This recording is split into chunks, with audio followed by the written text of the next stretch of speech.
মহিলাদের পর্দার ব্যাপারে যে বলা হয়েছে সেটা কেন মহিলাদের ব্যাপারে পর্দার ব্যাপারে বলা হয়েছে যে যখন একটা মহিলা রাস্তা দিয়ে বের হবে, বাড়ি থেকে বের হবে, তার দিকে কিন্তু প্রচুর পুরুষ মানুষ আকৃষ্ট হয়।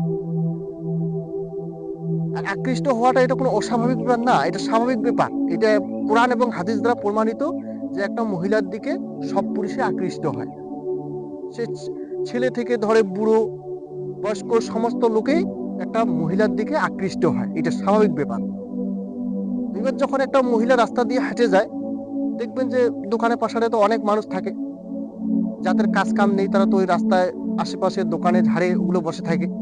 এবার একটা মহিলা যখন হেঁটে যায়, দেখবেন যদি সেখানে যদি 10টা পুরুষ মানুষ থাকে, 10টার মধ্যে হয়তো একটা বাদ যাবে, কিন্তু বাদ বাকি 9টা পুরুষ দেখতে আপনাকে ছাড়বে না।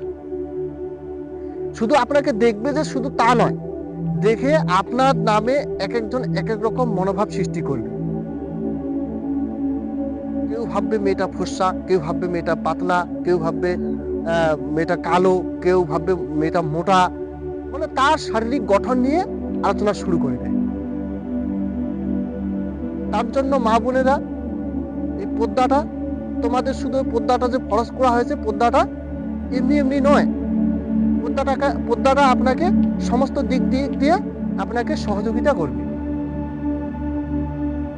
আপনি যখনই বাইরে বের হবেন, পর্দাটা যে আপনি করবেন, পর্দাটা আপনার অনেক কিছু জিনিস আপনাকে সাহায্য করবে। আপনার ইজ্জত, আপনার সম্মান, এই সমস্ত দিক থেকে আপনি হেফাজতে থাকবেন। আল্লাহ পাক আমাদের সকলকেই সঠিক বুঝ দান করুন, সকলেই বলি আমিন।